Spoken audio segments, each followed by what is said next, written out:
Hello dear student, welcome you all in the Mentors Edu Serve Me digital platform।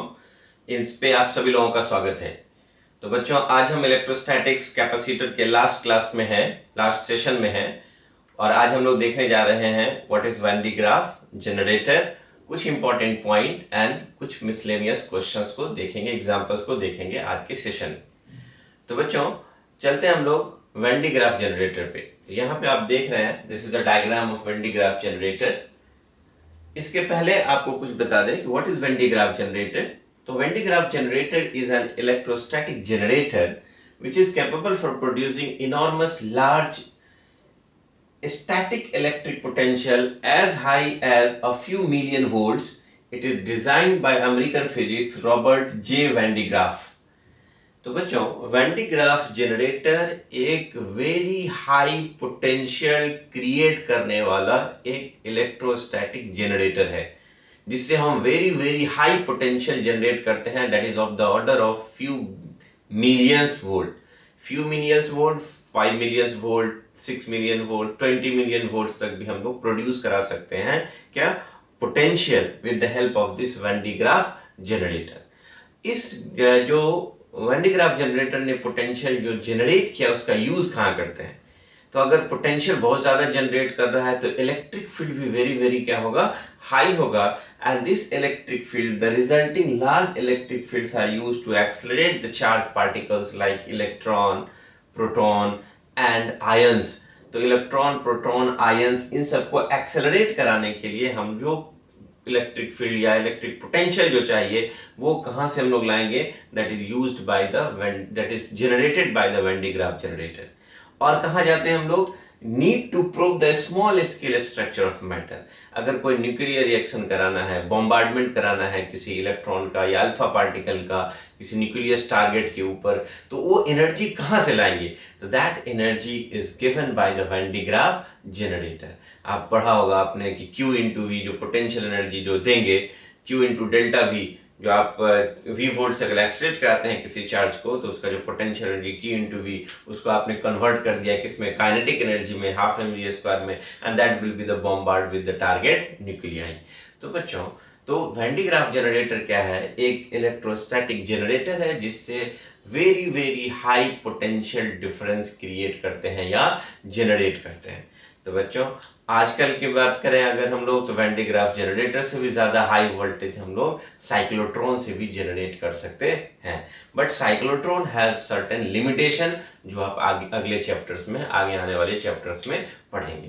तो अब आते हैं कि बात करते हैं हम लोग कि वैन डी ग्राफ जनरेटर का स्ट्रक्चर कैसा होता है, कंस्ट्रक्शन कैसा होता है।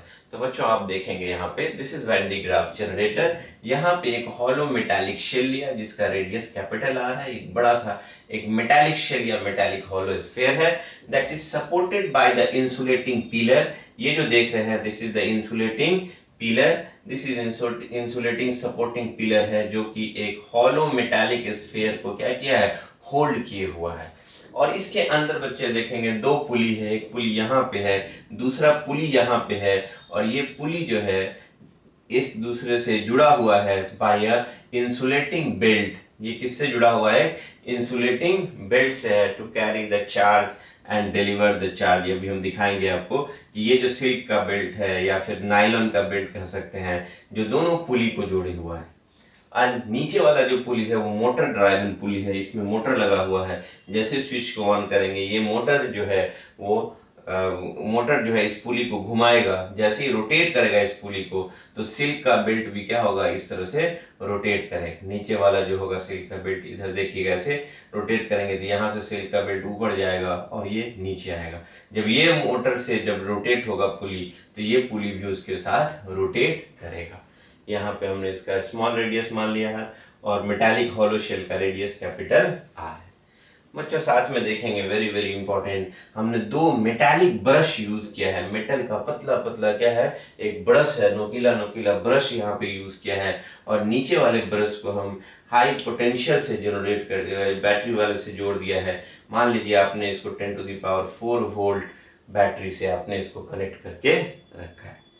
तो this is the diagram of when de Graaff generator, जिसमें आपने देखा हॉलो मेटालिक शेल है या स्फीयर है that is supported by the insulating pillar, जो इंसुलेटिंग पिलर से सपोर्टेड है। इसके अंदर दो पुली है, एक पुली ऊपर है, दूसरा पुली नीचे है। नीचे वाला पुली ऊपर वाला पुली एक दूसरे से इंसुलेटिंग बेल्ट से जुड़ा हुआ है that is made up of nylon और रबर और सिल्क कह सकते हैं। और नीचे वाला जो पुली है दैट इज मोटर ड्राइवन पुली है, इसमें मोटर लगा हुआ है।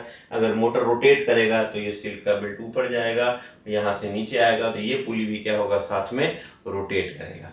साथ में हमने देखा दो मेटालिक ब्रश लिया और नीचे वाले मेटालिक ब्रश पे हमने बैटरी से कनेक्ट करके रखा है। अब बात आती है बच्चों, what is the principle of Venn diagram generator। तो बच्चों याद रखना है, it is based on the two principle, number one is action of point and number two is electrostatic induction। तो एक्चुअली इसके प्रिंसिपल में हम लोग देखेंगे कि ये दो पॉइंट बहुत अहम भूमिका निभाएगा, that is action of points and electrostatic induction. इसकी बात हम लोग थोड़ी देर में करते हैं, आप इसको नोट कर लें। Now see dear student, there are two principles, main principles, या main point कहिए, which is based on the Van de Graaff generator is based on that point and that are the action of points and electrostatic induction।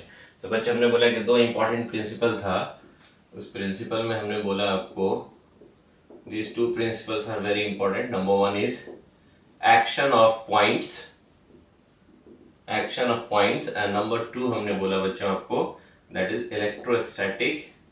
Electrostatic induction, है ना। Now see one by one करके हम लोग देखते हैं। सबसे पहले क्या करते हैं हम लोग, यहाँ पे जैसे ही हम इसको ऑन करेंगे, जैसे ही की को ऑन करेंगे, यहाँ से पॉजिटिव टर्मिनल, ये निगेटिव, ये पॉजिटिव, ये निगेटिव, यहाँ से पॉजिटिव चार्ज जाएगा किसके पास बच्चों, मेटालिक ब्रश के पास, है ना, इस मेटालिक ब्रश के पास।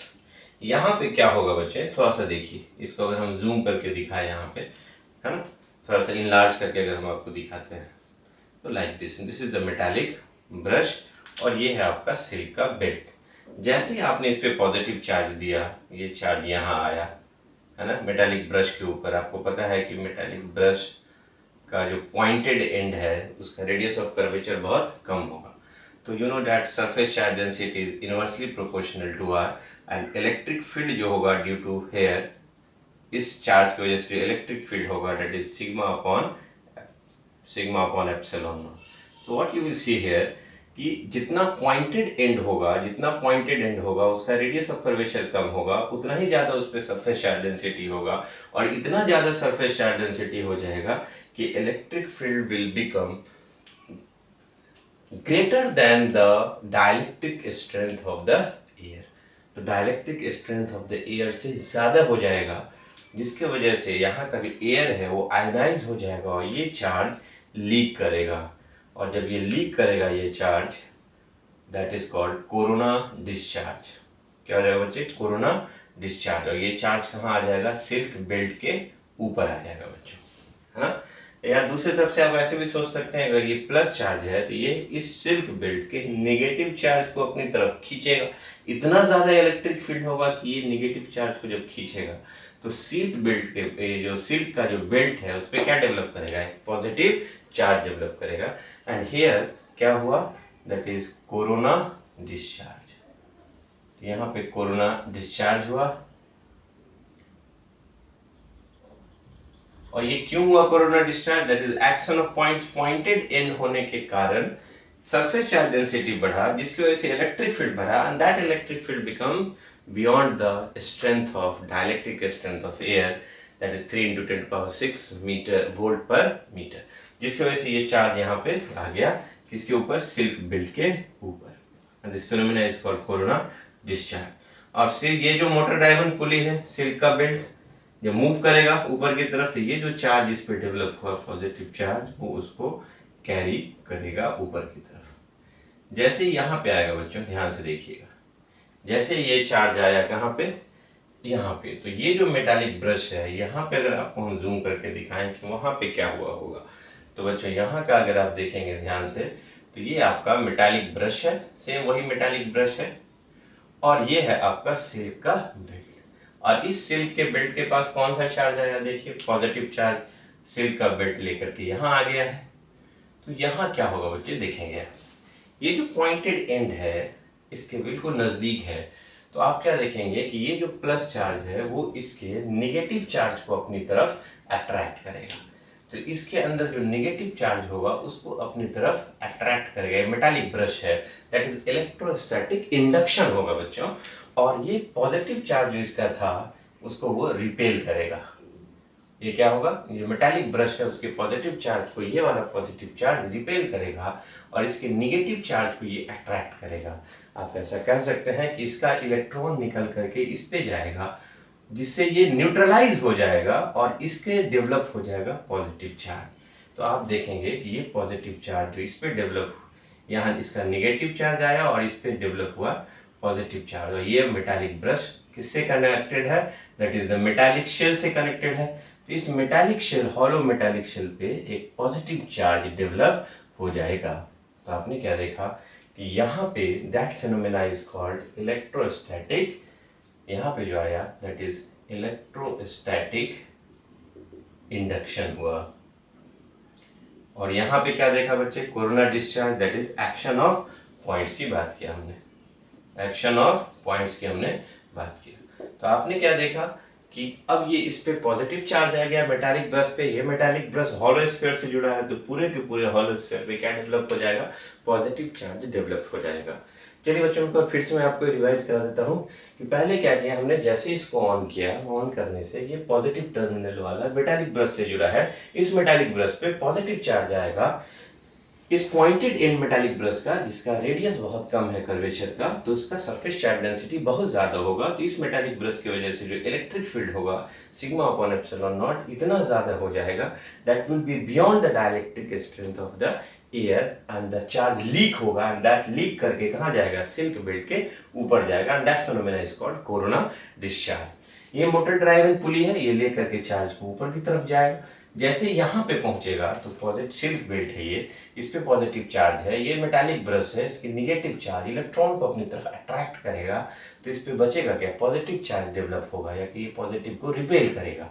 तो रिपेल करेगा तो मेटालिक ब्रश से जो पॉजिटिव चार्ज है वो पूरे के पूरे हॉलो मेटालिक स्फेरिकल शेल पे या स्फेयर पे जाकर के क्या होगा, डिस्ट्रीब्यूट हो जाएगा। इस तरह से हमने देखा this phenomena is called electrostatic induction. There are two important phenomena takes place here, that is what, action of points, जिसके वजह से कोरोना डिस्चार्ज हुआ, और दूसरा फेनोमेना क्या देखा हमने, इलेक्ट्रोस्टैटिक इंडक्शन हुआ, जिसकी वजह से हॉलो मेटालिक शेल के आउटर सरफेस पे चार्ज डेवलप किया। तो बच्चों आप इसको नोट करें, फिर हम इसमें वर्किंग पे आते हैं। वर्किंग हमने आपको बता दिया, अब पोटेंशियल डिफरेंस को कैलकुलेट करेंगे।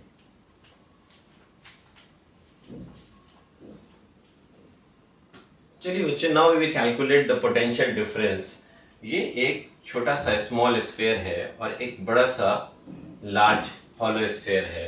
जैसे कि बच्चों आप देख रहे हैं, इसका रेडियस स्मॉल आर है और इसका रेडियस कैपिटल आर है। इस पे जो चार्ज है अंदर वाले पे, जिसको हमने यहाँ पे पुली दिखाया है, अगर इस वाले पे चार्ज है स्मॉल क्यू और आउटर शेल पे चार्ज अगर आ गया प्लस क्यू, आप देख रहे हैं अंदर वाले स्फेरिकल शेल पे हमने लिया, ये अंदर वाले स्फीयर पे चार्ज लिया हमने क्या, प्लस क्यू, और बाहर में जो डेवलप हुआ that is plus capital Q. अब ध्यान से देखेंगे, हम यहाँ लिख देते हैं small Q and this is plus capital Q, जो कि कितने रेडियस का है, that is capital R radius का है ना। और यहाँ देखे थे मेटालिक ब्रश था, इसी से चार्ज यहाँ गया था, इस पे स्मॉल क्यू, इस पे कैपिटल क्यू। ये आपका इनर है और ये आउटर है। यहाँ एक पॉइंट मान लें, या यहाँ का एक पॉइंट मान लीजिए 1 और यहाँ पे एक पॉइंट मान लीजिए 2। And what will be the potential, अगर पोटेंशियल कैलकुलेट करें कि what is the potential on the inner shell, ये स्मॉल आर रेडियस वाला है, इसके सरफेस पे पोटेंशियल कितना होगा। तो बच्चे इसके सरफेस पे जो पोटेंशियल होगा वो खुद के चार्ज की वजह से कितना होगा, दैट इज के क्यू अपॉन स्मॉल आर। और इस चार्ज की वजह से, इस हॉलो मेटालिक शेल की वजह से इस सरफेस पे पोटेंशियल कितना होगा, यू कैन से के कैपिटल क्यू अपॉन आर। जितना इसकी वजह से पोटेंशियल इसके खुद के सरफेस पे होगा, उतना ही पोटेंशियल इस सेल के अंदर बड़े वाले शेल की वजह से इसके सेंटर तक पोटेंशियल कांस्टेंट रहेगा हॉलो स्फीयर के केस में, जैसा कि मैंने आपको बताया था। हॉलो स्फीयर के अंदर का पोटेंशियल उसके सरफेस के पोटेंशियल के बराबर है। तो इस चार्ज की वजह से जो यहाँ का पोटेंशियल होगा दैट इज KQ/कैपिटल R।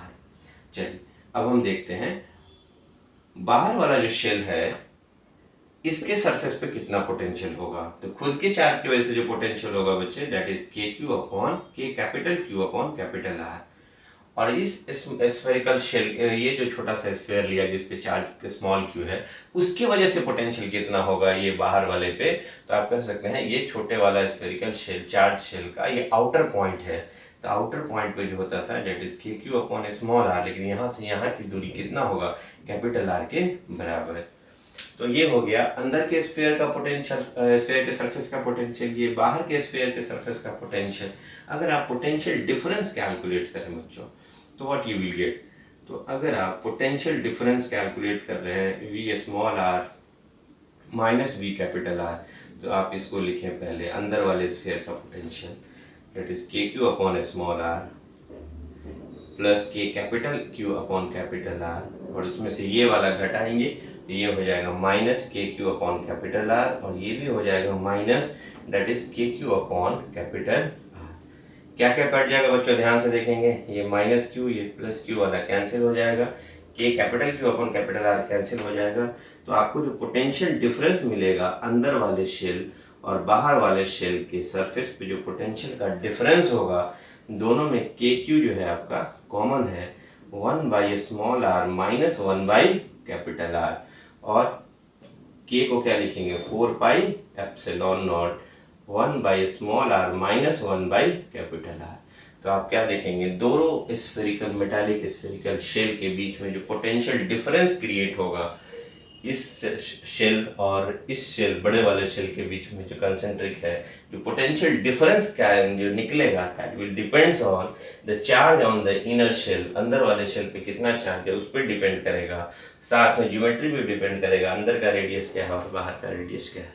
तो आप कह सकते हैं अंदर वाले शेल का जो रेडियस है वो कम से कम हो और बाहर वाले का रेडियस ज्यादा से ज्यादा हो।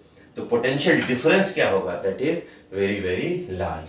It is independent of the charge on the outer shell. Outer metallic shell पे कितना चार्ज आया उससे क्या हो गया बच्चे, इंडिपेंडेंट हो गया, जो पोटेंशियल डिफरेंस क्रिएट करेंगे with the help of when de Graaff generator.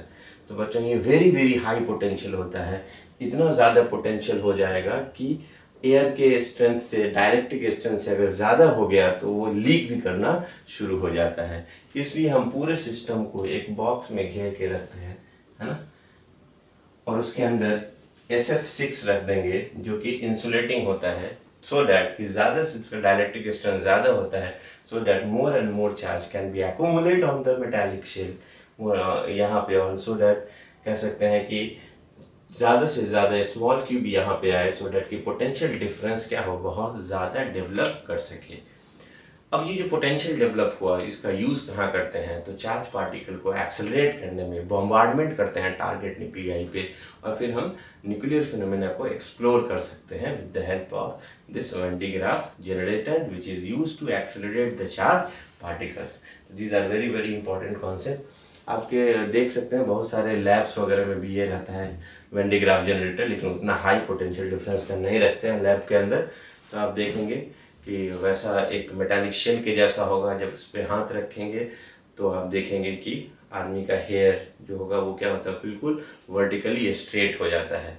क्यों स्ट्रेट होगा, तो आपने देखा कि चार्ज जो है मेटालिक शेल पे चार्ज है ऊपर वाले पे, और अगर आप उसको टच करेंगे तो वो चार्ज जो है एक दूसरे आपके बॉडी में भी आएगा, and they will repel each other, और रिपेल करके एक दूसरे को बिल्कुल अलग अलग कर देता है। तो आप ये देख सकते हैं, there are various examples available on the YouTube, वहाँ पे आप देख सकते हैं वेन डी ग्राफ जनरेटर का लाइव डेमोन्स्ट्रेशन। तो what is Van de Graaff generator? Van de Graaff is electrostatic generator by which we produces a very large potential difference which is of the order of few millions of volt कह सकते हैं। जैसे कि अगर हमने दो when de Graaff generator ले लिया, एक यहाँ पे ले लिया, एक वेन डी ग्राफ जनरेटर ये मान लीजिए, दूसरा वेन डी ग्राफ जनरेटर ये मान लीजिए, एक का आउटर मेटालिक शेल ये होगा, दूसरे का आउटर मेटालिक शेल ये होगा। एक पे हमने पॉजिटिव चार्ज डेवलप कराया, एक पे निगेटिव चार्ज डेवलप कराया, तब पोटेंशियल +5 मेगा इलेक्ट्रॉन वोल्ट, इस पे -5 मेगा इलेक्ट्रॉन वोल्ट, और दोनों को एक दूसरे के नज़दीक रख दिए, तब इन दोनों आउटर मेटालिक शेल के बीच में जो पोटेंशियल डिफरेंस होगा that is of the order of 10 million volts. That is also available in the कह सकते हैं कि रिसर्च में या लेबोरेटरी में और ज़्यादा हाई पोटेंशियल डिफरेंस हम लोग डेवलप कर सकते हैं। तो बच्चों, these are the information regarding the Van de Graaff generator, आप इसको नोट कर लें। Dear student, now see there are 12 identical capacitance are connected as shown in the figure। हर देखिएगा, यहाँ पे है, यहाँ पे है, यहाँ पे है, ये इस तरह से जुड़ा हुआ है, और हमने बोला है कि find the equivalent capacitance between diagonally opposite corner A and B of the cube. ये एक क्यूब है एंड क्यूब का एक डायगोनली अपोजिट, इसके अपोजिट एक पॉइंट यहाँ है बी, है ना। फॉर दिस क्लासरूम अगर है तो इस पॉइंट एक डायगोनली अपोजिट ये पॉइंट होगा और नीचे ये, इन दोनों के बीच में इक्विवेलेंट कैपेसिटेंस क्या होगा वो निकालना है बच्चे। तो आपको करना क्या, ऐसे क्वेश्चन में यहाँ पे एक बैटरी जोड़ेंगे और यहाँ से हमने एक बैटरी जोड़ा, जिस टर्मिनल के अबाउट निकालना है, जिस पॉइंट के अबाउट, यहाँ से पोटेंशियल हमने दिया V, और इन सब के द्वारा जो इकलौता कैपेसिटेंस आएगा दैट इज C इक्विवेलेंट, और उसको हम उसी बैटरी से जोड़ देंगे जो यहाँ जोड़ा है। तो यहाँ से यहाँ जितना भी कैपेसिटर उस सब का इक्विवेलेंट कैपेसिटेंस C उसी बैटरी से हमने जोड़ा, and you have to find the C equivalent that is C A से B के बीच में कितना कैपेसिटेंस होगा, पॉइंट A के B के बीच। मान लीजिए यहाँ से अब चार्ज का डिस्ट्रीब्यूशन करेंगे हम, KVL चल करके आपको दिखाते हैं एंड सॉल्व करते हैं। मान लीजिए यहाँ से इस बैटरी ने इसको 6Q अमाउंट ऑफ चार्ज दिया, तो यहाँ पे देखेंगे A से B पे पहुँचने का रास्ता देखिए। एक बार अगर ऐसे आते हैं तो 1 2 3 यहाँ पहुँच जाएंगे, यहाँ से आइए 1 2 3 साइड, यहाँ से आइए 1 2 3 1 2 3। आप क्या देख रहे हैं, बिल्कुल आइडेंटिकल सिचुएशन है, सिमेट्रिकल सिचुएशन है। तो मान लीजिए इधर से चार्ज 2Q गया, ये 2Q गया, अकॉर्डिंग टू KCL जितना चार्ज आएगा जंक्शन पे उतना ही चार्ज जाएगा। तो आप क्या देख सकते हैं कि A से B जाने पे कितना आपको मिल रहा है कैपेसिटर, 3 कैपेसिटर मिल रहा है, चाहे किसी भी रास्ते से आप जाइए, शॉर्ट रास्ते से है ना, तो आइडेंटिकली देख रहे हैं आप 3 कैपेसिटर चाहिए। तो इस केस में जो 6Q चार्ज है, 2Q इधर गया, 2Q इधर गया, 2Q इधर गया। अब जो इधर से 2Q चार्ज आया वो ध्यान से देखिएगा, इस जंक्शन पे जितना आया 2Q उतना ही जाएगा, तो Q इधर चला गया और Q इधर चला गया। यहाँ से जो ये 2Q आया इस जंक्शन पे, ये इधर Q चला गया और इधर Q चला गया। यहाँ पे जो आया 2Q, यहाँ पे KCL लगाएंगे, किरचॉफ करंट लॉ, जितना चार्ज आएगा उतना चार्ज जाएगा। अब बच्चों यहाँ पे देखेंगे तो इधर से आ रहा है आपका Q और इधर से आ रहा है Q, तो इधर से कितना आएगा 2Q। यहाँ पे देखेंगे बच्चे, यहाँ पे कितना चार्ज निकलेगा, तो इधर से देखिए Q आ रहा है, इधर से Q आ रहा है, जंक्शन पे आने वाला चार्ज 2Q, तो आउटगोइंग भी कितना होगा 2Q। यहाँ देखिए बच्चों, इधर से आ रहा है Q, इधर से आ रहा है Q, आने वाला इधर से Q, इधर से Q इस जंक्शन पे, तो जाने वाला भी कितना हो जाएगा 2Q। अब ऐड कीजिए इस B पॉइंट पे, इधर से 2Q, इधर से 2Q, इधर से 2Q, कितना Q निकला 6Q। तो बैटरी ने दिया कितना था, देखिए 6Q, और ये 6Q इधर से निकल गया, तो हमने चार्ज का डिस्ट्रीब्यूशन कर दिया। अब आपको बच्चे इसमें यहाँ भी आपने जो दिया सेम सिचुएशन, इस बार चार्ज कितना दे रहे होंगे आप, क्योंकि बैटरी तो सेम अमाउंट ऑफ चार्ज देगा, तो यहाँ से इसने 6Q अमाउंट ऑफ चार्ज दिया। अब आपको KVL चलना है बच्चों, तो KVL चल देते हैं। मान लीजिए यहाँ पे पॉइंट A है, तो KVL हम चलते हैं ऐसे, है ना, यहाँ से जाते हैं डॉटेड लाइन से, अगर आप दिखाएं आपको, यहाँ से आपको KVL चलना है, ऐसे ऐसे ऐसे एक लूप में KVL चलते हैं हम लोग, है ना।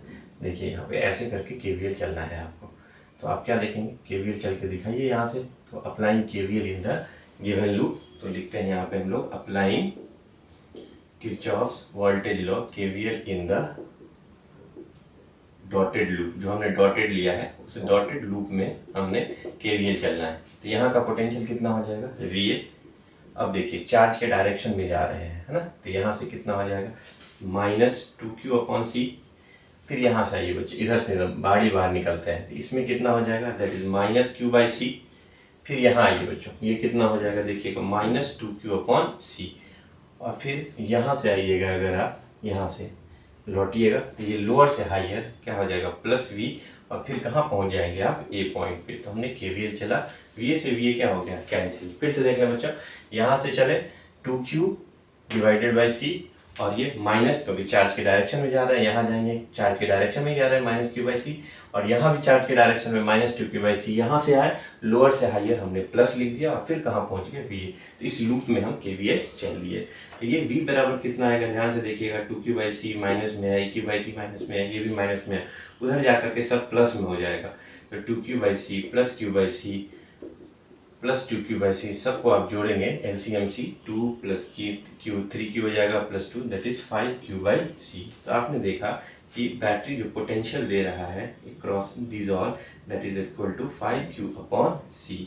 This is your equation number 1।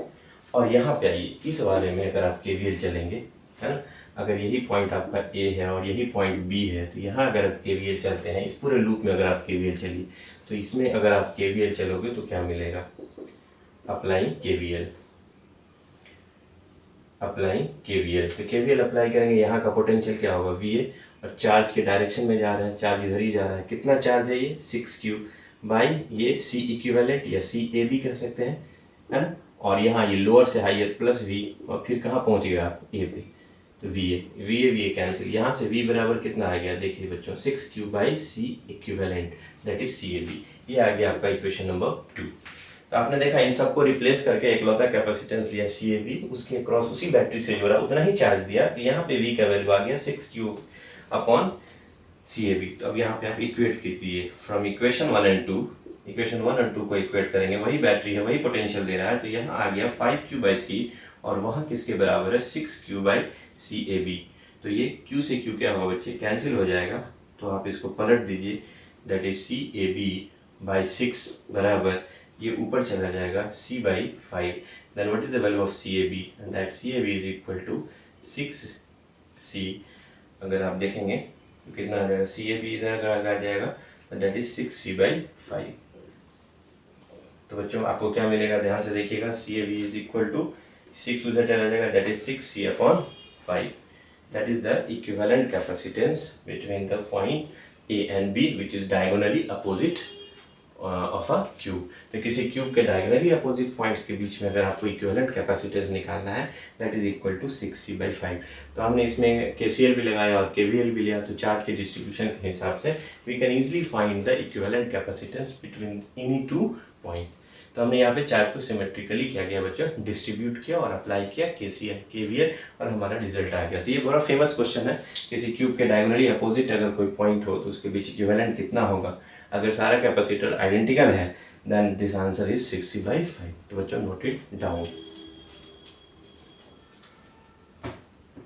Dear student, now we will see what is electric displacement vector और what is polarization vector। जैसा कि मैंने पिछले क्लासेस में बताया था आपको डिस्प्लेसमेंट वेक्टर के बारे में, कि जब किसी पैरेलल प्लेट कैपेसिटर के अंदर जब डाइलेक्ट्रिक को इंसर्ट करते हैं, like see here, this is the parallel plate capacitor. One of the plate has given a charge plus sigma and another plate has given a charge minus sigma, and in between them we had insert a dielectric, जिसका dielectric constant K है, and the separation between these two are L, and you can say कि completely हमने यहाँ पे filled कर दिया है।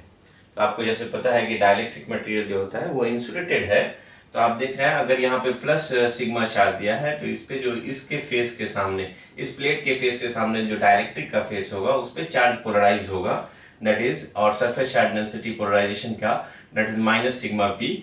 इधर दूसरे प्लेट पे जो हमने लिया था माइनस सिग्मा, इसके सामने वाले फेस पे जो डाइलेक्ट्रिक के जो चार्ज पोलराइज होगा उसकी वजह से जो सरफेस चार्ज डेंसिटी होगा that is plus sigma P.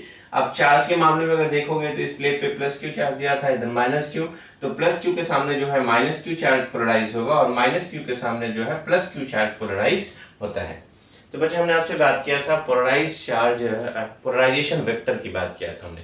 That polarization vector is what, that is polarized dipole movement per unit volume. तो हमने लास्ट क्लास में बच्चों आपको बताया भी था कि व्हाट इज पोलराइजेशन वेक्टर। तो polarization vector that is denoted by P, और हमने कहा था पोलराइजेशन वेक्टर के बारे में, it is defined as induced dipole movement per unit volume. तो बच्चों हमने आपको लास्ट क्लास में ये बताया था, that is dipole movement that is denoted by P, polarization vector denoted by P, and the dipole moment that is polarization vector here बच्चों, polarization vector का magnitude ले रहे हैं यहाँ पे, that is P, polarization vector denoted by capital P is equal to induced dipole moment, हमने लिखा है ऊपर में, that is induced dipole moment per unit volume। तो बच्चों आप बताइए आराम से कि इंड्यूस डाइपोल मूवमेंट क्या होता है, चार्ज इनटू देयर, दो चार्ज सेपरेटेड हो very small distance, and the charge दोनों के बीच का जो डिस्टेंस है उन दोनों का जो प्रोडक्ट होगा that is dipole movement. Here induce charge minus Q and plus Q R separated by distance L. तो इंड्यूस डाइपोल मूवमेंट जो होगा बच्चे, उसका डायरेक्शन अगर देखेंगे तो इंड्यूस डाइपोल मूवमेंट का डायरेक्शन इधर से इधर होगा, फ्रॉम माइनस क्यू से plus Q. And what is value, तो आप कह सकते हैं चार्ज का मैग्नीट्यूड QP और लेंथ कितना हो गया L। उसके बाद है पर यूनिट वॉल्यूम कितना होगा बच्चे, तो ये आप जो दो प्लेट के बीच में रखे हैं, area of cross section A है और लेंथ L है, तो what is the area volume, the area of cross section into length, ये हो जाएगा volume of dielectric which is inserted in the between the plates of parallel plate capacitor. L से L क्या होगा बच्चे, cancel हो जाएगा, and now you can C here that is QP upon A, that QP is induced या polarized charge per unit area, you can say it is polarized surface charge density। तो हमने बच्चों क्या देखा यहाँ पे कि polarization vector is equal to the polarized surface charge density। Vector के फॉर्म में लिखना चाहे तो यहाँ पे एक यूनिट वेक्टर L दिखा दे। तो यहाँ पे बच्चों हमने क्या लिखा है, what is the relation between polarization vector and polarized surface charge या induced surface charge density, इसके रिलेशंस हो गए। अब आइए बच्चों, लास्ट क्लास में भी हमने बताया था आपको पिछले क्लासेस में कि when you insert a dielectric, पहले अगर डाइलेक्ट्रिक नहीं था तो इसके अंदर इलेक्ट्रिक फील्ड था कितना बच्चों, दैट इज E नॉट था इलेक्ट्रिक फील्ड, पहले इलेक्ट्रिक फील्ड क्या था बच्चे, दैट इज E नॉट। और अगर आपने एक ये डाइलेक्ट्रिक इंसर्ट किया तो डाइलेक्ट्रिक की वजह से जो पोलराइज्ड चार्ज की वजह से जो इलेक्ट्रिक फील्ड होगा उसका डायरेक्शन इधर हो जाएगा, दैट इज EP। तो what is the net electric field, तो अगर हम बात करें what is the net electric field between inside the dielectric, तो अगर हम यहाँ पे बोले कि द नेट इलेक्ट्रिक फील्ड कितना होगा, electric field in the dielectric medium,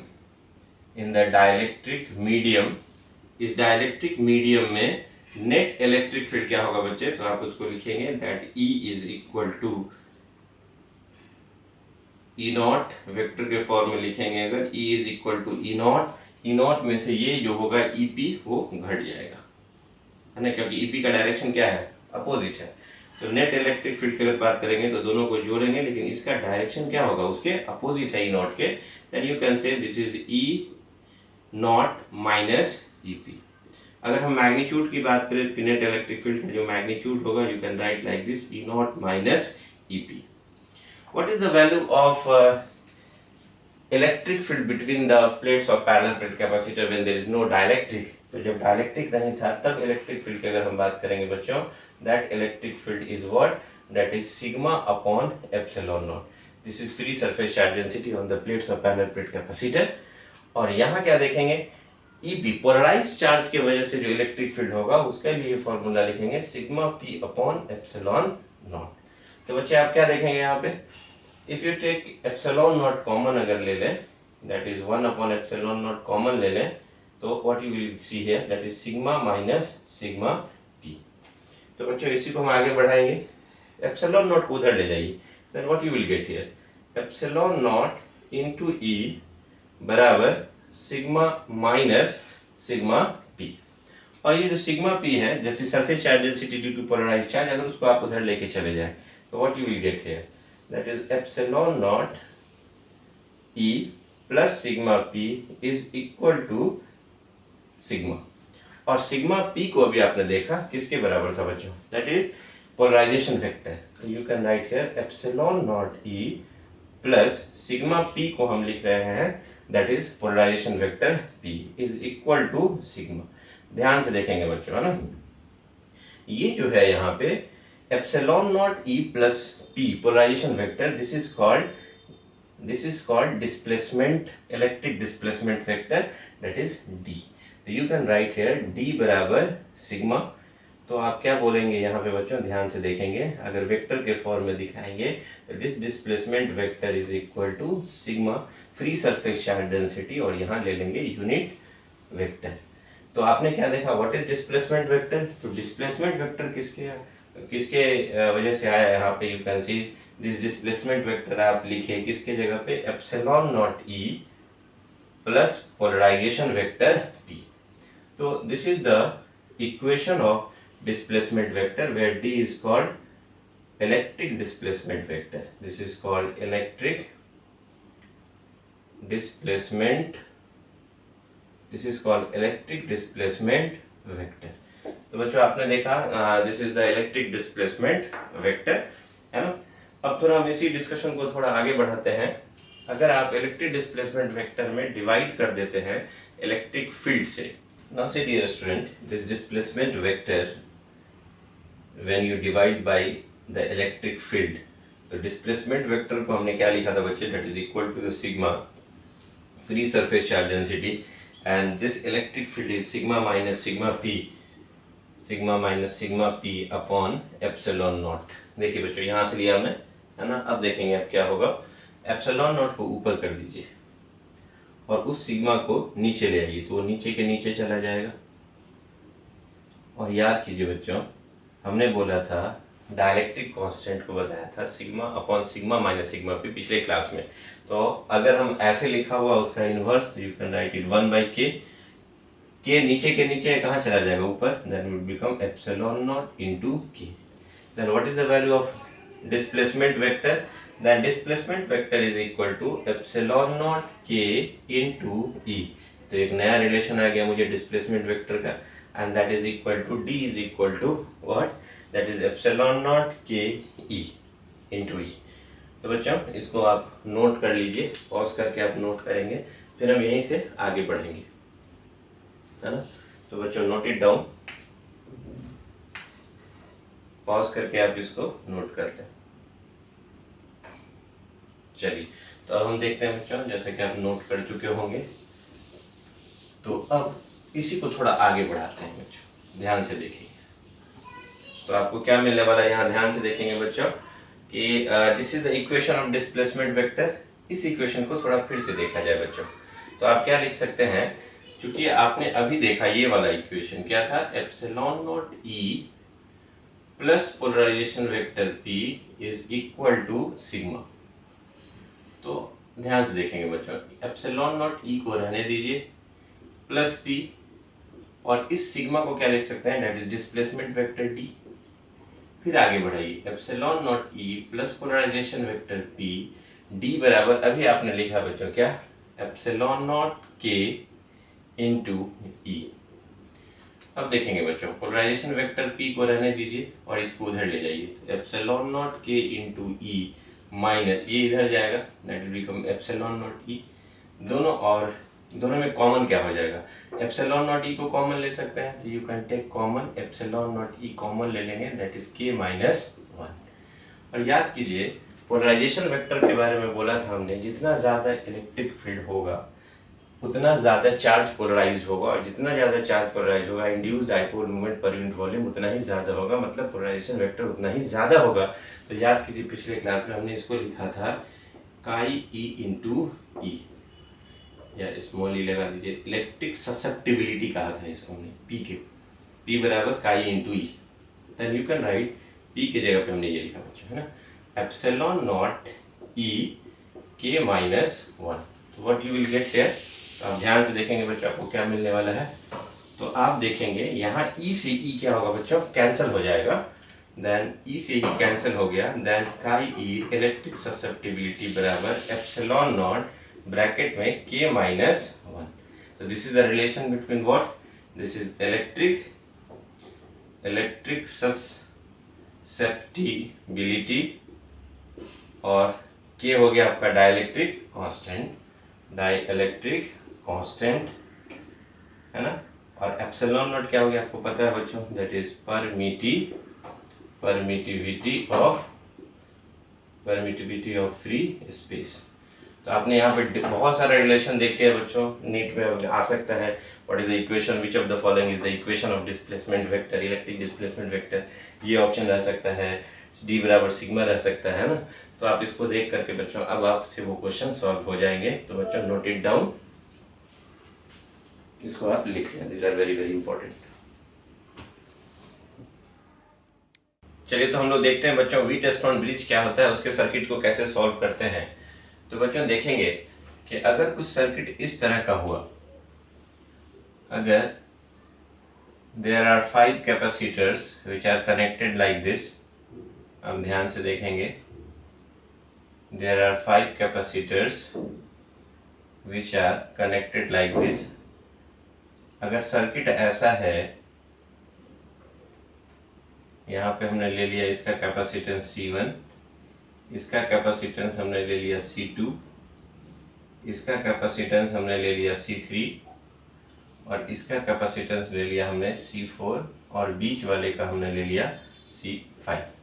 और हमने कुछ नाम भी दे दिया यहाँ पे, ये छोड़िए, यहाँ पे हम नाम देते हैं P, Q, R, S। तो क्या देखेंगे बच्चों, और बैटरी को ऐसे कनेक्ट कर दिया है ना, V वोल्ट का सप्लाई दिया यहाँ से है ना। ऐसा अगर डायग्राम है, then it is called Wheatstone bridge.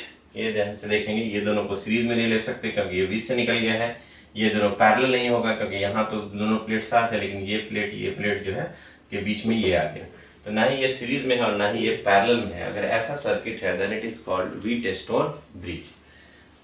ऐसे सर्किट को अगर हम व्हीटस्टोन ब्रिज कहें तो then how we solve this types of questions. अगर ऐसा किसी सर्किट के अंदर व्हीटस्टोन ब्रिज जैसा बन गया तो ऐसे क्वेश्चंस को कैसे सॉल्व करेंगे जिसमें आपको क्लियर पता नहीं चल रहा है कि ये सीरीज में है कि पैरेलल में।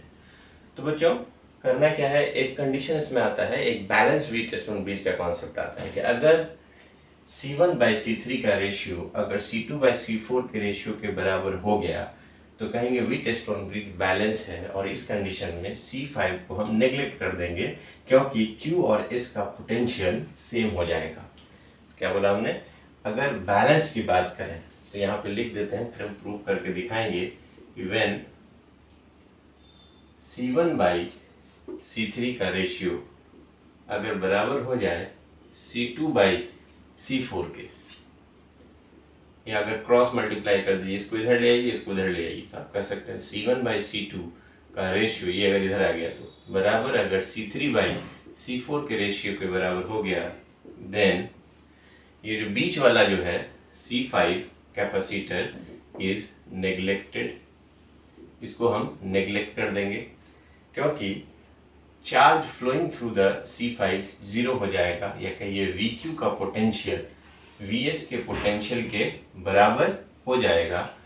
And there will be no flow of charge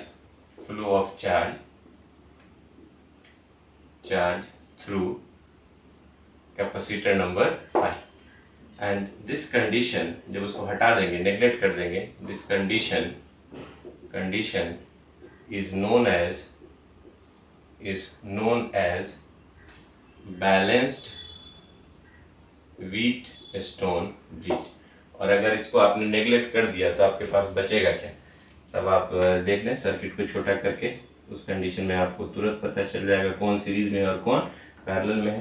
तो अगर आपने उसको नेग्लेक्ट कर दिया तो ये C1, ये C2, ये C3 और ये C4, यहाँ देखिएगा टर्मिनल, ये P है और ये वाला R है ना। तो व्हाट यू विल सी, अगर बीच वाला अगर आपने नेग्लेक्ट कर दिया तो ये दोनों किस में आ जाएगा, सीरीज में आ जाएगा, ये दोनों सीरीज में आ जाएगा और फिर दोनों पैरेलल में आ जाएगा। Then you can easily find the equivalent capacitance between the P and R, आपको निकल जाएगा। चलिए बच्चों तो इसको सॉल्व कैसे करेंगे, है ना। तो सॉल्व कैसे करते हैं देखिए, प्रूफ करके दिखाते हैं आपको ना। यहाँ पे गैल्वेनोमीटर लगा सकते हैं जी। यहाँ से जो चार्ज आया Q, यहाँ से जो चार्ज एक Q मान लीजिए आया है ना, इसमें गया Q1 और इसमें गया Q2, फिर यहाँ ये बच्चों यहाँ पे हमने KCL लगाया, जितना चार्ज आएगा उतना चार्ज जाएगा। Incoming charge is Q, outgoing is Q1 plus Q2, तो Q is equal to Q1 plus Q2। यहाँ जब आएंगे बच्चों ध्यान से देखिए, ये जो आपका Q1 है, फिर यहाँ पे दो रास्ता मिला, इधर मान लीजिए चला आया Q3, तो इधर क्या आएगा Q1 माइनस Q3। इधर से देखेंगे बच्चे, ये आपका Q2 और इधर से Q3, तो इधर आ जाएगा Q2 प्लस Q3। अब इधर जो आया देखिएगा ध्यान से बच्चे, Q1 minus Q3, Q2 plus Q3, जोड़ेंगे दोनों को, इनकमिंग है इस जंक्शन पे, तो minus Q3 plus Q3 cancel हो जाएगा, तो फिर से Q1 प्लस Q2 इधर से निकल जाएगा, that is equal to Q। तो हमने सर्किट में चार्ज का डिस्ट्रीब्यूशन दिखा दिया। उसके बाद हमने इसको ले लिया लूप 1, इसका नाम दे दिया लूप 2, ये वाला लूप 1, ये वाला लूप 2, तो दोनों में हम KVL चलने वाले हैं, है ना। तो यहाँ पे लिखा हमने, देखिएगा ध्यान से बच्चों, applying Kirchhoff's voltage law in loop 1। Loop 1 किसका नाम दिया हमने, ध्यान से देखिएगा, P Q S P, P Q S P, है ना।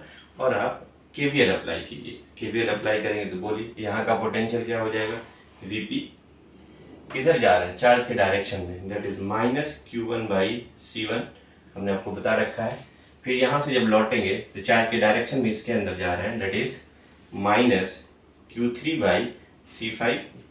फिर यहाँ से आप ऐसे लौटना है, जब ऐसे लौटेंगे चार्ज इधर आ रहा है और आप ऐसे लौट रहे हैं उसके अपोजिट, तो प्लस लिखेंगे, लेकिन इसमें चार्ज कितना है, दैट इज Q2 बाई इसका कैपेसिटेंस C3, और फिर लौट करके आप आ गए P पे, तो वहाँ का पोटेंशियल Vp, Vp से Vp क्या हो जाएगा, कैंसिल, है ना।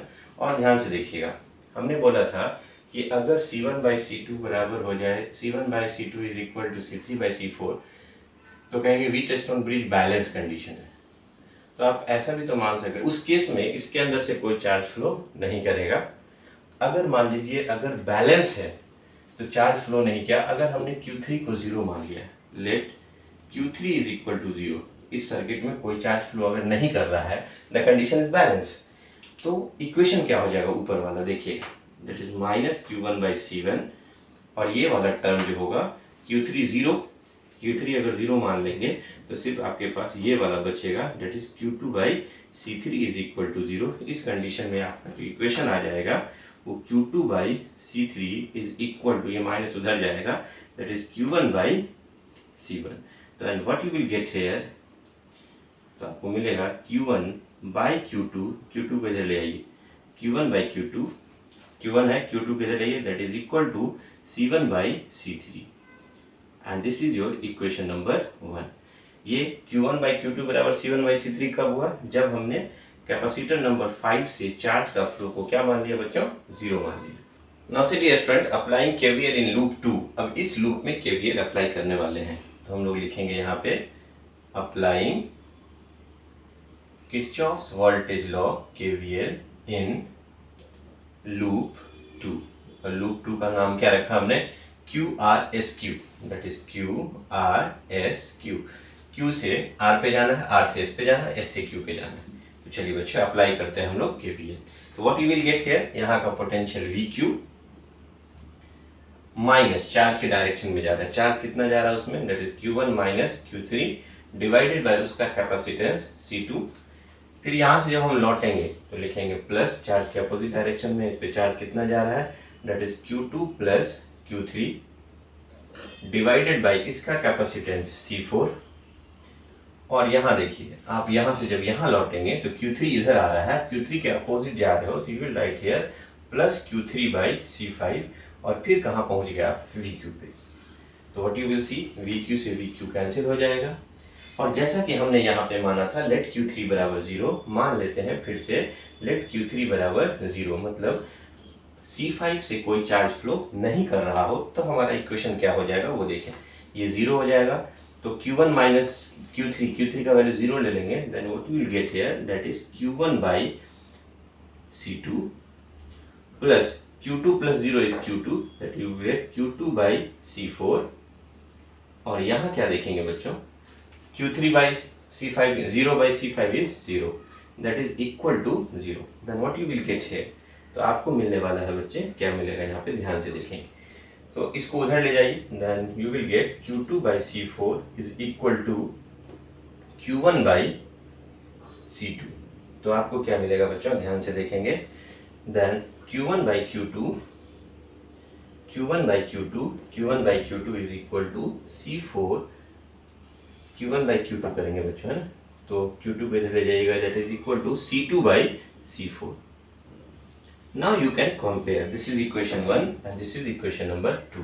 तो बच्चों हमें क्या मिला इक्वेशन 1 और 2 से, नाउ कंपेयर, यहाँ भी Q1/Q2 बराबर C1/C3 है, यहाँ Q1/Q2 बराबर C2/C4 है, तो हम क्या लिखेंगे, फ्रॉम इक्वेशन 1 एंड 2 हमें मिला Q1/Q2 का वैल्यू यहाँ पे C1/C3 मिला, और यहाँ पे Q1/Q2 का वैल्यू मुझे क्या मिला बच्चों, C2/C4 मिला। अब थोड़ा ध्यान से देखेंगे, C1/C3 is equal to C2/C4, that is the condition of Wheatstone bridge, या इसी को कह देंगे C1/C2 बराबर C3/C4। ये कब होगा बच्चे, व्हेन आपने Q3 का वैल्यू क्या लिया था, 0।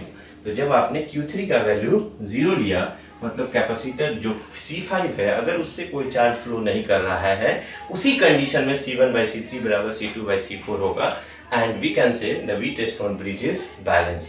तो कहेंगे इस केस में हम लोग क्या कहेंगे बच्चों, देखिएगा, अगर Q3 0 है then C5 is neglected, C5 को हम नेग्लेक्ट कर देंगे। This condition is known as balanced Wheatstone bridge, है ना, इस कंडीशन को क्या कहते हैं हम लोग, बैलेंस्ड व्हीटस्टोन ब्रिज। तो बच्चों इसको आप नोट कर लें, फिर हम इस पे बेस्ड कुछ क्वेश्चंस को देखते हैं। चलिए dear student, now we will see some example which is based on Wheatstone bridge. In the given circuit find the equivalent capacitance between the point A and B। This is first circuit and this is another circuit. You can see it just look like the Wheatstone bridge। देखना ये दोनों series में नहीं हो सकता क्योंकि बीच में ये आ गया, ये दोनों भी बच्चों सीरीज में नहीं हो सकता क्योंकि यहाँ से बीच से एक वायर निकल गया।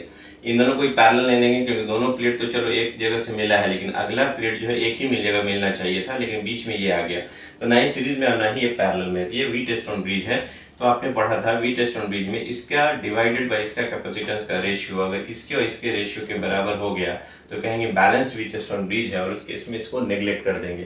तो चलिए बच्चे चेक करते हैं, यहाँ देखेंगे C/2C, what you will see here C/2C, और RHS में देखेंगे दैट इज 2C/4C। तो आप देखेंगे 1/2, ये भी काटेंगे 1/2। अब देखते हैं 1/2 इज इक्वल टू 1/2, तो कहेंगे व्हीटस्टोन ब्रिज इज बैलेंस्ड। इस केस में क्या होगा बच्चे, व्हीटस्टोन ब्रिज बैलेंस्ड है, और अगर बैलेंस्ड है देन यहाँ से जो ये C है ना, ये वाला, इसको क्या कर देंगे बच्चे हम लोग, इसको हम लोग नेग्लेक्ट कर देंगे। तो इसको अगर हम लोग नेग्लेक्ट करते हैं, इसको नेग्लेक्ट करते हैं, तो नेग्लेक्ट करेंगे तब मेरा फिगर क्या बन जाएगा, ध्यान से देखिएगा। हम थोड़ा रिड्यूस करते हैं फिगर को, तो हमने लिखा यहाँ A है, ये B है, और यहाँ आपका ये बचा ये वाला और ये वाला, हमने बीच वाला हटा दिया बच्चे, है ना, तो बीच वाला हमने हटा दिया। तो ये C है, ये 2C है, और नीचे कितना है 2C, और ये 4C। अब क्या देखने को मिलेगा बच्चों, ये दोनों क्या हो जाएगा, दीज आर इन सीरीज, ये दोनों क्या हो जाएगा सीरीज में। तो एक बार और सर्किट को अगर हम रिड्यूस करें तो क्या मिलने वाला है, ध्यान से देखेंगे, तो आपको ये कुछ ऐसा मिलेगा, है ना, ध्यान से देखें, ये B हो गया और ये A हो गया। सीरीज में क्या बोला था हमने, दोनों को मल्टीप्लाई कीजिए डिवाइडेड बाय दोनों को जोड़ के, तो इसका कितना हो जाएगा equivalent, C into 2C divided by C plus 2C is what 3C, ये कट जाएगा, that is 2C/3, that is 2C/3। इन दोनों को भी मल्टीप्लाई करेंगे, कितना देखिए 2C into 4C divided by 2C plus 4C 6C, आप काटेंगे 2 3 दैट इज 4C/3। अब ये दोनों पैरेलल में है तो इक्विवेलेंट कितना हो जाएगा बोलिए, यहाँ पे हमने बोला ये सीरीज में है, ये दोनों ये सीरीज में है, ये दोनों भी क्या है सीरीज में है, और ये दोनों क्या देखना बच्चों, ये पैरेलल में है, तो ये दोनों पैरेलल में, तो पैरेलल में कितना हो जाएगा इक्विवेलेंट, दोनों को ऐड कर दें, तो that is 2C/3 plus 4C/3, LCM ले लेंगे 3, तो कितना हो जाएगा 4 2 6C, काट दीजिएगा, योर आंसर इज 2C। तो what you will gate, the answer of this question is 2C। आइए बच्चे, ये कैसा है, ये क्या व्हीटस्टोन ब्रिज है या नहीं है, इसके बारे में सोचना है। तो आप एक काम कीजिए बच्चे, अगर आप इसको पकड़ के खींच दे, ये वायर है यहाँ खींच देंगे तो ये भी एक व्हीटस्टोन ब्रिज बन जाएगा। तो या तो आप यहाँ पे एक पॉइंट का नाम भी दे सकते हैं, यहाँ पे P दे दिया, यहाँ Q दे दिया, ये R हो गया और ये S। तो आप देखेंगे यहाँ पे आपने पॉइंट A लिया और यहाँ पे पॉइंट आपका B लिया, तो आप देखेंगे यहाँ पे, और एक पॉइंट यहाँ ले लीजिए Q और एक पॉइंट यहाँ R। Q और R के बीच में एक कैपेसिटर है जिसका कैपेसिटेंस कितना है बच्चे, दैट इज C। अब आप देखेंगे यहाँ पे जो पॉइंट है P है और यहाँ पे जो पॉइंट है वो S है। तो आप देखेंगे P और Q के बीच में एक कैपेसिटेंस है C, तो हम P और Q के बीच में एक कैपेसिटर लगा दिए जिसका कैपेसिटेंस C है। P और R के बीच में भी एक C है, तो P और R के बीच में भी एक C लगा दिया। यहाँ देखेंगे Q और, इधर से आइए, Q और S के बीच में एक कैपेसिटर है, Q और S के बीच में, तो Q और S के बीच में एक कैपेसिटर है जिसका कैपेसिटेंस C है, और एक R और S के बीच में है, तो R और S के बीच में एक कैपेसिटर है जिसका कैपेसिटेंस C है। तो आप क्या देखेंगे बच्चों कि ये व्हीटस्टोन ब्रिज है। तो what you will see here, इसका रेशियो C/C1, ये भी C/C1, तो ये बीच वाला नेग्लेक्ट हो जाएगा। तो बीच वाला नेग्लेक्ट होगा तब आपका फिगर कितना हो जाएगा, रिड्यूस करते हैं बच्चे, ये देखेंगे, ये देखेंगे, ये देखेंगे, ये देखेंगे, तो बीच वाले को हमने नेग्लेक्ट किया है, तो ये C, ये C, ये C, ये C। अब ये दोनों सीरीज में हो जाएगा। अब ये दोनों जब सीरीज में हो गया बच्चे, तो और ये दोनों भी सीरीज में हो गया, तो सीरीज में C और C कितना हो जाएगा, एक बार फिर से हम इसको ये कर दें, then what you will see here, आपको क्या मिलेगा देखिएगा, ये A है और ये B है, तो आपको उधर क्या मिलेगा देखिएगा सीरीज में। तो सीरीज में कितना हो जाएगा बच्चे, C और C, C/2, और यहाँ भी C/2, सीरीज में C। अब ये दोनों क्या है बच्चे, पैरेलल में है, तो पैरेलल में आपको पता है, देन C ऐड कर देंगे, then what is C/2 plus C/2 is C। तो this is the answer for this question. तो आपने देखा, this is the question based on Wheatstone bridge. तो आपको पहचानना है बच्चे, प्रैक्टिस करेंगे, कभी कभी बड़े सर्किट में भी व्हीटस्टोन ब्रिज बन रहा होगा, तो हम लोग उसको इसी तरह से सॉल्व करेंगे। और अब आपको बताएंगे अगर व्हीटस्टोन ब्रिज बैलेंस नहीं हो तब हमें क्या करना चाहिए, उसकी बात हम लोग करेंगे। इसको नोट कर लें आप। Dear student, now we will see a very important concept here, how we convert delta into a star। ये आप बच्चों आपको तब यूज करने को मिलेगा, ज्यादा अच्छा लगेगा जब आपका व्हीटस्टोन ब्रिज बैलेंस नहीं हो। उस कंडीशन में आप डेल्टा टू स्टार कन्वर्सन करके उस क्वेश्चन को आप आसानी से सॉल्व कर सकते हैं। ऐसे डेल्टा स्टार कन्वर्सन आप जब बैलेंस हो तब भी यूज कर सकते हैं, अनबैलेंस्ड हो तब भी यूज कर सकते हैं, लेकिन हम आपको कहेंगे कि जब बैलेंस है तो इसको यूज करके आप अपना टाइम वेस्ट नहीं करेंगे।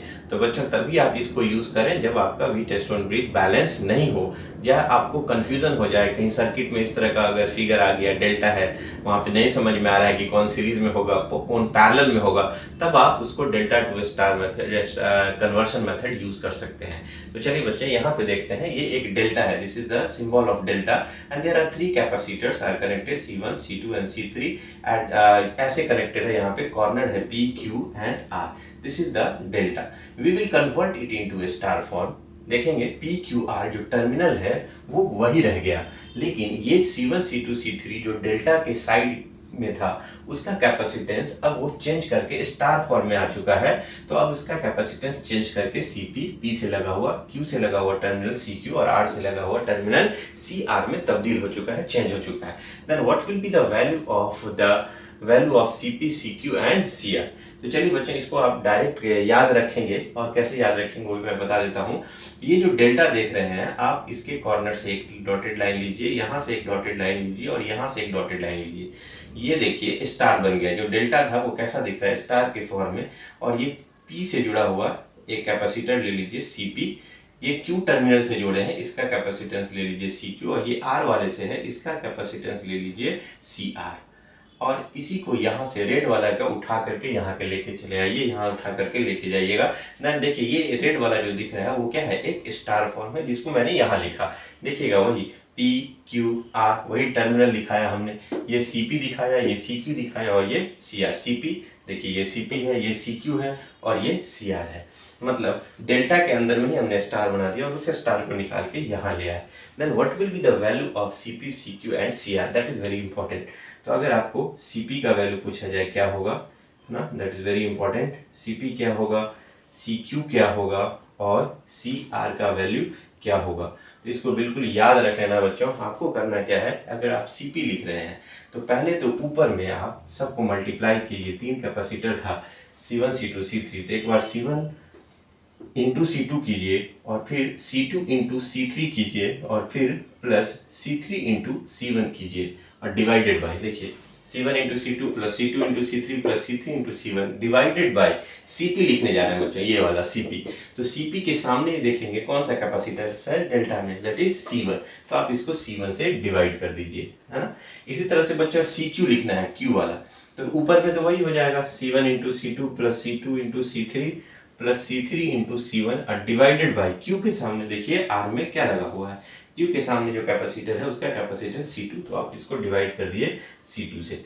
इसी तरह से R वाले में आइए बच्चों, ये R है, तो ऊपर में तो आपका वही हो जाएगा, that is C1 into C2 plus C2 into C3 plus C3 into C1 और डिवाइडेड बाई R के सामने देखिएगा बच्चे, R के सामने में आपका C3 है, तो C3 से डिवाइड कर देंगे and we can easily convert the delta into star. तो आपने देखा डेल्टा को आपने स्टार में कन्वर्ट कर चुके हैं आप, है ना।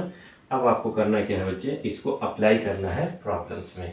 इसको आप प्रॉब्लम के अंदर भी आप इसको अप्लाई कर सकते हैं।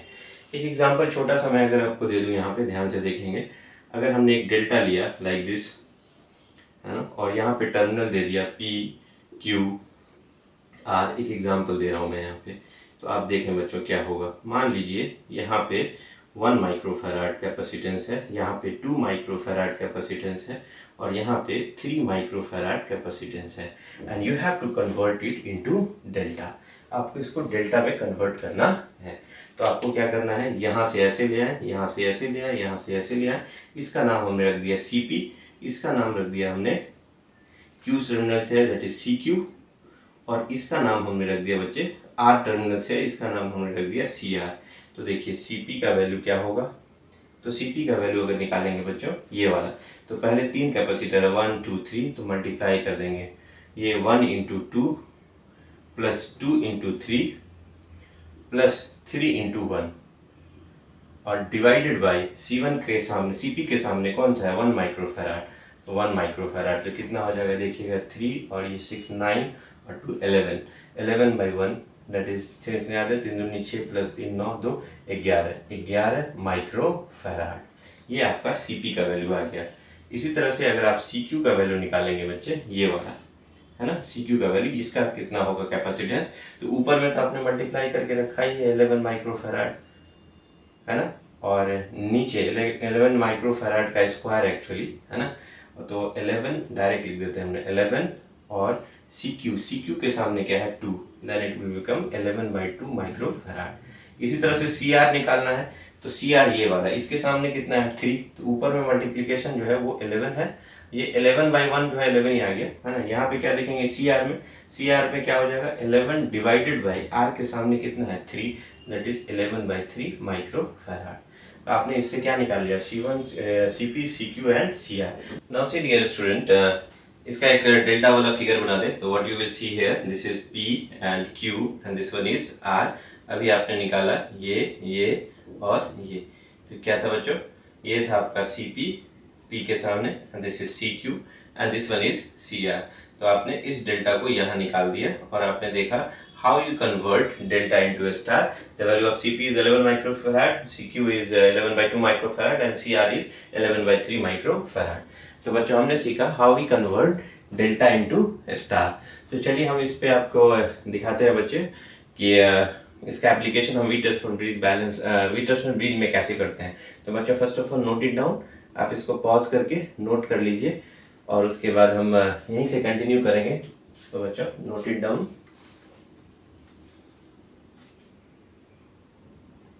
मेरे ख्याल से हो गया होगा, तो आगे बढ़ते हैं, है ना। तो what you will see how we apply here in case of Wheatstone bridge. Wheatstone bridge में डेल्टा स्टार का कन्वर्सन हम कैसे यूज करेंगे, एक बैलेंस वाला दिखाएंगे आपको और एक अनबैलेंस्ड वाला दिखाएंगे कि इसमें कैसे हम डेल्टा टू स्टार मेथड को अप्लाई करेंगे। बैलेंस वाला इसलिए दिखाएंगे ताकि आपको आंसर पता होगा तो आप जल्दी से मैच करा सकेंगे, है ना। तो सी एन एग्जाम्पल है, this is Wheatstone bridge Wheatstone bridge आप ऐसे बनाए बच्चों, यहाँ लेते हैं, this is Wheatstone bridge, this is Wheatstone bridge. ध्यान से देखेंगे, ये आपका पॉइंट P ले लें, ये Q ले लें, एंड इसका कैपेसिटेंस C, ये भी C है, ये भी C है और ये भी C है, बीच में भी हम कैपेसिटेंस C ले लें। आपको पता है बच्चे कि ये बैलेंस व्हीटस्टोन ब्रिज होगा, C/C1 C/C1। तो आप इस केस में क्या कर देंगे बच्चे, आपको बैलेंस्ड है, this is what balanced Wheatstone bridge. इसमें आपको आंसर पता है बच्चों कितना हो जाएगा, तो CP और Q के बीच कितना हो जाएगा, देखिए C/C1 C/C1, तो ये वाला नेगलेक्ट कर देंगे, तो ये वाला नेगलेक्ट कर देंगे, तो C और C सीरीज में कितना हो जाएगा C/2, ये C और C सीरीज में C/2, C/2 पैरेलल में कितना हो जाएगा बच्चे, जोड़ देंगे, that is equal to C। तो आंसर कितना हो गया आपका C। तो आपको पता है कि अगर बैलेंस होगा तो आप आराम से इजिली निकाल देंगे। अभी हमने नॉर्मल मेथड से बताया, अब आते हैं Wheatstone delta to star conversion वाले मेथड से, how we solve this question. ये भी आपका C है। तो आपको क्या करना है बच्चे, यहाँ पे 2 डेल्टा दिख रहा हो, है ना। इस फिगर में अगर आप ध्यान से देखेंगे, फिर से मैं फिगर बना रहा हूँ ताकि फिगर से ही आपको समझना है बच्चे।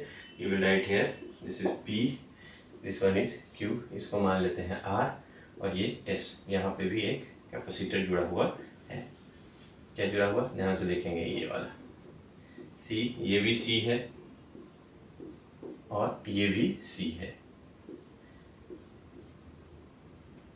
तो आपको क्या देखना है बच्चों, ध्यान से देखेंगे कि किसी एक डेल्टा को स्टार बना दे। एक डेल्टा है PSR, ये वाला एक डेल्टा बन रहा है, और दूसरा डेल्टा ये वाला है, ये एक डेल्टा है। तो अभी देख रहे हैं, ये दोनों सीरीज में नहीं ले सकते, ये दोनों को पैरेलल में नहीं ले सकते, ये दोनों को सीरीज में नहीं ले सकते।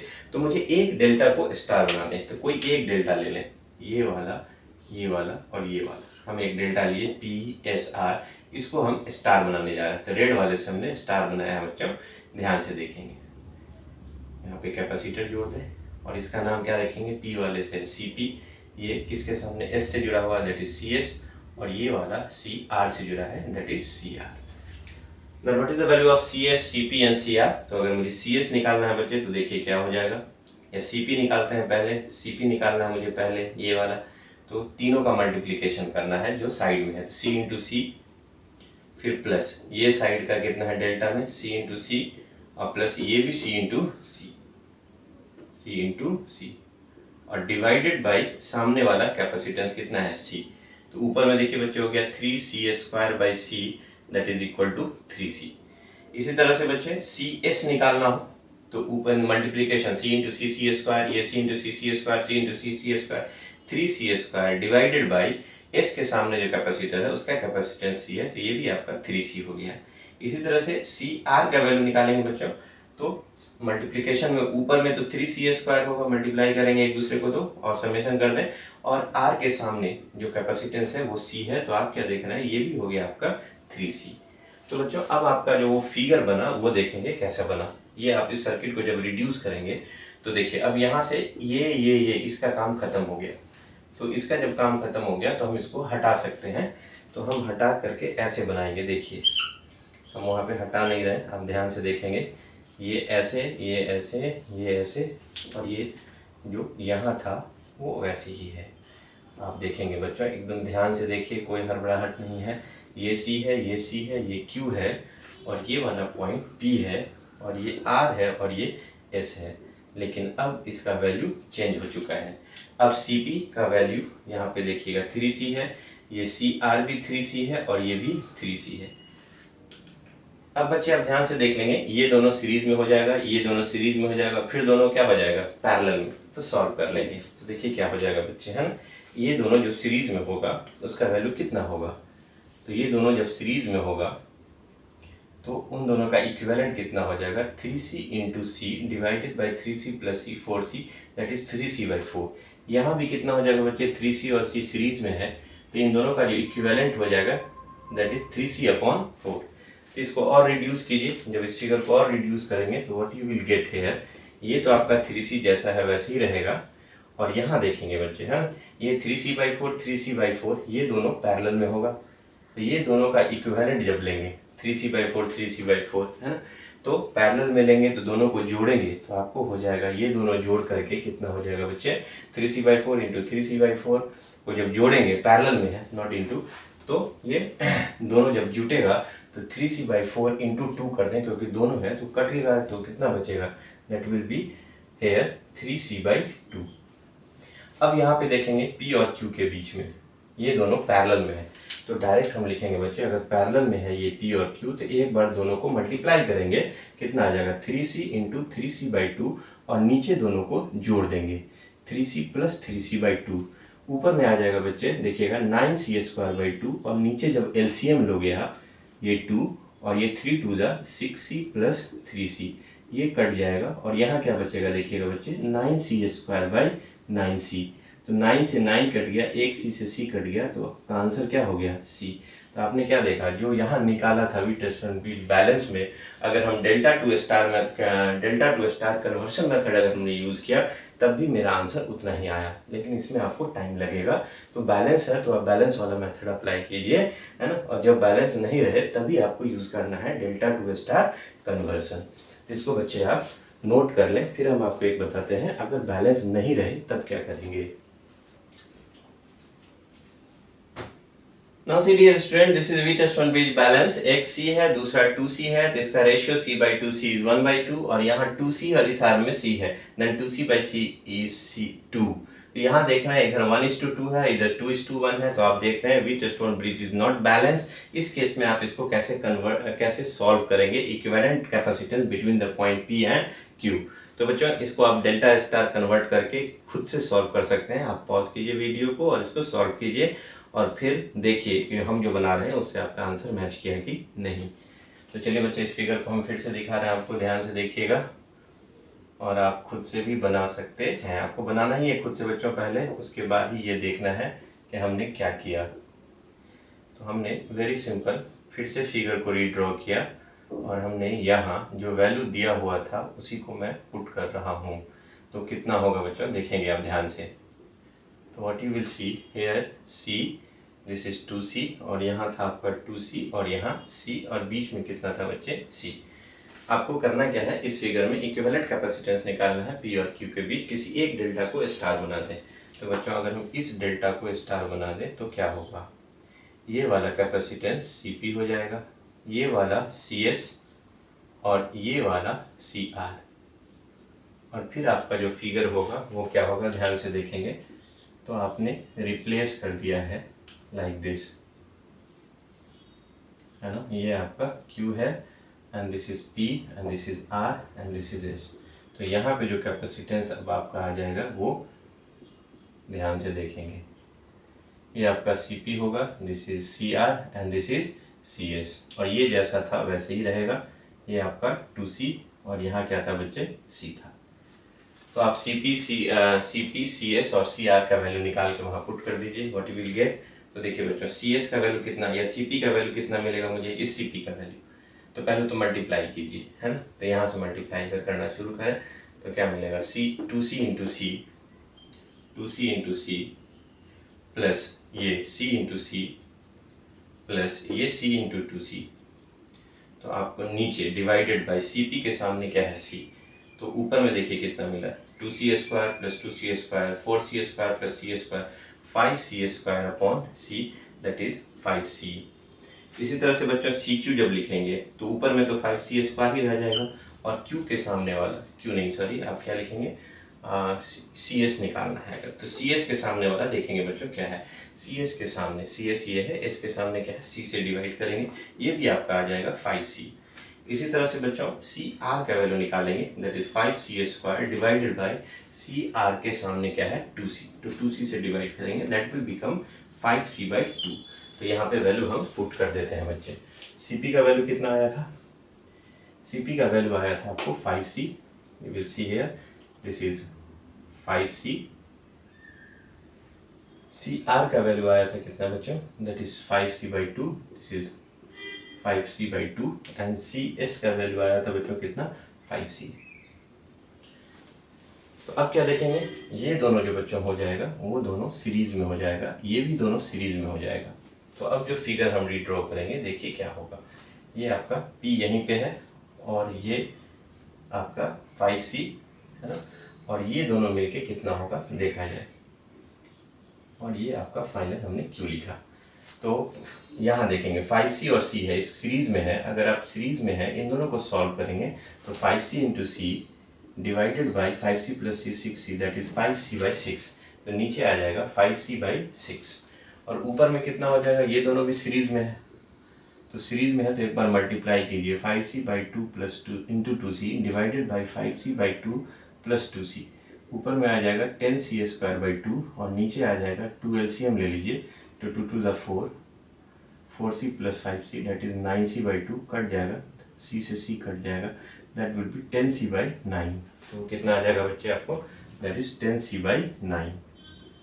नाउ से डियर स्टूडेंट, ये दोनों मिलाकर के जो सीरीज में आया दैट इज 10C बाई 9 और ये दोनों सीरीज में आ गया कितना बच्चे, दैट इज 5C बाई 6, ये देखा आपने दैट इज 5C बाई 6।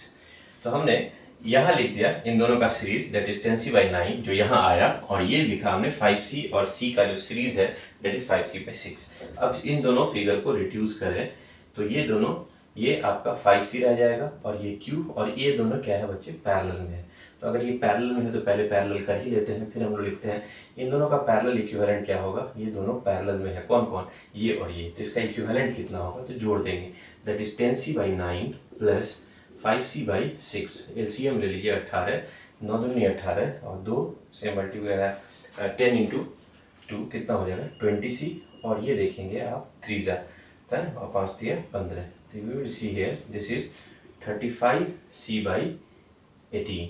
तो आप क्या देखेंगे बच्चों, ये जो आ गया आपका Q और ये P है, ये आपका वैल्यू कितना है 5C और ये आपका आ गया 35C बाई 18। अब ये दोनों क्या देख रहे हैं बच्चों, ये दोनों क्या आपका सीरीज में है, अब इन दोनों का इक्विवेलेंट निकालना है तो डायरेक्ट हम निकाल रहे हैं बच्चों, यहाँ पे देखिएगा ध्यान से P और Q के बीच का है ना, तो ये दोनों क्या है सीरीज में है, ये दोनों क्या देख सकते हैं हम लोग बच्चों, ये दोनों सीरीज में है, तो सीरीज में डायरेक्ट लिख देते हैं, दोनों को एक बार मल्टीप्लाई करेंगे, you will multiply 5C into 35C by 18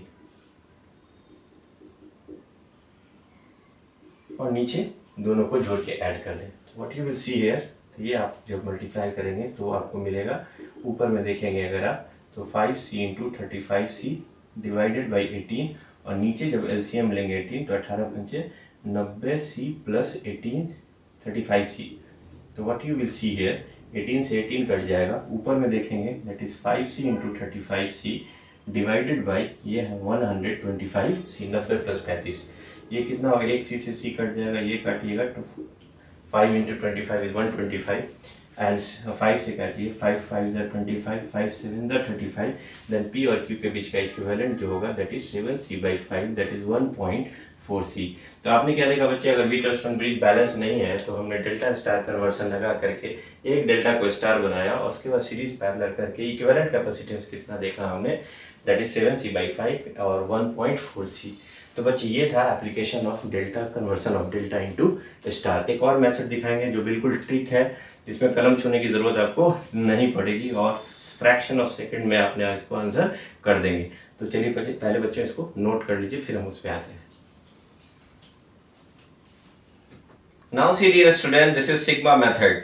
आपको एकदम बिल्कुल ट्रिक जैसा लगेगा, आप मेडिकल का एग्जामिनेशन दे रहे हैं, नीट का एग्जामिनेशन, तो आप लोग खोजते होंगे कुछ ट्रिक मिल जाए सर, इतना टाइम लग गया था पिछले क्वेश्चंस में बनाने में। तो बच्चों देखिए आपका जो क्वेश्चंस का जो आप सॉल्यूशन जो है बिना आप पेन को छुए भी कर सकते हैं, that is the sigma method. That is very easy method बच्चों, इसको याद रखना है आपको, बैलेंस हो या ना हो आप आराम से लगा करके इसको सॉल्व कर सकते हैं। तो देखिए यहाँ पे this is the Wheatstone bridge और सिग्मा का सिंबल जानते होंगे आप, मैथमेटिकल सिंबल सिग्मा ऐसे डिनोट करते हैं बच्चे हम लोग ऐसा। यहाँ पे भी कुछ ऐसा ही लिखते हैं, ध्यान से देखेंगे, ये सिग्मा बनाया हमने, this is the symbol of sigma, लेकिन यहाँ पे आपको डबल लाइन कर देना है ना। और उसके बाद देखिए डायरेक्ट आपको इक्विवेलेंट रेजिस्टेंस इक्विवेलेंट कैपेसिटेंस निकालना है between the point P and Q। This is very very easy. तो देखिए सिग्मा का शुरुआत हमने यहाँ से किया था, ऐसे आए यहाँ पहुंचे, तो यहाँ से आप शुरुआत किए थे वहीं से चलिए, तो आप इसको मल्टीप्लाई कीजिए तो कितना हो जाएगा C1 इंटू C2, फिर आपको इसमें जोड़ना है, इसको मल्टीप्लाई कीजिए C2 इंटू C3 प्लस, फिर यहाँ आइए C3 इंटू C4 फिर प्लस C4 इंटू C5। क्या किया हमने बच्चे, ध्यान से देख लीजिएगा है ना, डिवाइडेड बाय, हमने यहाँ पे देखिएगा दो डबल लाइन यहाँ पे दे दिया, यहाँ और यहाँ। इसका मतलब इसको क्या करना है, डिवाइड करके इन दोनों को जोड़ देना नीचे, C2 प्लस C3, जहां जहां डबल लाइन जिसके जिसके बीच किया, और यहाँ C3 प्लस C4, और आपका आंसर आ जाएगा। तो वेरी सिंपल, देखिए हमने क्या किया बच्चों, इस व्हीटस्टोन ब्रिज में एक सिग्मा बना दिया, और यहाँ शुरुआत क्या, C1 into C2 plus C2 into C3 plus C3 into C1 into C2, यहाँ देखिए plus C2 into C3 plus C3 into C4 और प्लस C4 इंटू C5 ऊपर में लिखा, जिसके बीच में डबल लाइन है उसको हमने जोड़ दिया, C2 प्लस C3 लिखा, फिर प्लस C3 एंड C4 लिखा, और ये आपका फाइनल आंसर आ गया। तो बच्चे चलिए इस पे एक क्वेश्चन देख लेते हैं। अभी जैसा मैंने आपको क्वेश्चन दिया था, एक व्हीटस्टोन ब्रिज दिया था जो कि बैलेंस नहीं था, उसी पे देख लेते हैं बच्चों। तो यहाँ हमने लिखा था कुछ ऐसे, ध्यान से देखेंगे आप, है ना। That is very very easy, आप इंजॉय करेंगे इस मेथड को। आप देखेंगे यहाँ पे हमने कितना लिया था, C, यहाँ पे लिया था 2C, यहाँ लिया था 2C, यहाँ C और यहाँ C। आपको आंसर पता है बच्चे, इसका आंसर कितना आया था, दैट इज अभी आपने निकाला था, that is 7C/5, that is 1.4C। अभी आपने जस्ट निकाला पिछले क्वेश्चन में। अब हम इसको कितना इजीली बनाते हैं with the help of sigma method. तो आप यहाँ पे बच्चों एक सिग्मा बना देंगे आराम से, और यहाँ पे डबल लाइन खींच दीजिए और फाइनल आंसर डायरेक्ट लिख दीजिए। देखिए क्या होगा, यहाँ से शुरुआत करेंगे 2C इंटू C, है ना, 2C इंटू C प्लस इसको मल्टीप्लाई कीजिए C इंटू C, फिर इसको मल्टीप्लाई कीजिए C इंटू 2C, फिर इसको मल्टीप्लाई कीजिए 2C इंटू C, और नीचे डबल लाइन इसके बीच है तो आप लिखेंगे C प्लस C, और फिर प्लस इन दोनों के बीच है, that is C plus 2C। देखिए आपका आंसर आपके सामने है, 2C स्क्वायर प्लस ये वाला C square plus 2C square plus 2C square, नीचे देखिएगा 2C plus C plus 3C plus 4C plus 5C, और ऊपर में देखेंगे बच्चों कितना आ जाएगा। यू विल देख 2C square plus C square 3C square, और यहाँ 5C square plus 7C square upon 5C। तो बच्चों ये कैंसिल हो गया, that is 7C/5, that is 1.4C। बिल्कुल मैजिक लगा कि नहीं आपको बच्चों? वेरी वेरी इजी मेथड, बहुत इजीली आप बना सकते हैं with the help of this sigma method. Hope आपने पूरे इलेक्ट्रोस्टैट कैपेसिटर को एंजॉय किया होगा, चीज़ों को समझा होगा, और मेरे ख्याल से अब आपको रिवीजन की ज़रूरत है और प्रैक्टिस की ज़रूरत है बच्चों। तो मोर एंड मोर प्रैक्टिस करना है, जितना ज़्यादा प्रैक्टिस करेंगे उतना ज़्यादा आपका स्किल इन्हांस होगा। स्पीड एंड एक्यूरेसी को मेंटेन करेंगे, एंड बहुत अच्छा करते हुए आए हैं, टेस्ट में और अच्छा करना है। कॉन्फिडेंस लेवल बिल्कुल हाई होना चाहिए, आप ही हैं जो डॉक्टर बन सकते हैं, इसलिए अपने कॉन्फिडेंस को नहीं गिरने देना है, और बिल्कुल सतत मेहनत करनी है आपको। किसी भी तरह का दिक्कत हो, मेंटर से सर्व आपके किसी भी तरह की बाधाएं को दूर करने के लिए हम लोग हर हमेशा सतत प्रयास कर रहे हैं, और किसी तरह की परेशानी नहीं आएगी। बस आपके अंदर कॉन्फिडेंस आना चाहिए, आप ही हैं जो डॉक्टर बन सकते हैं। And thank you being a part of mentors to serve और me digital virtual classroom. Hope आपने एंजॉय किया होगा, and all the best for your bright future. We will meet in the next chapter.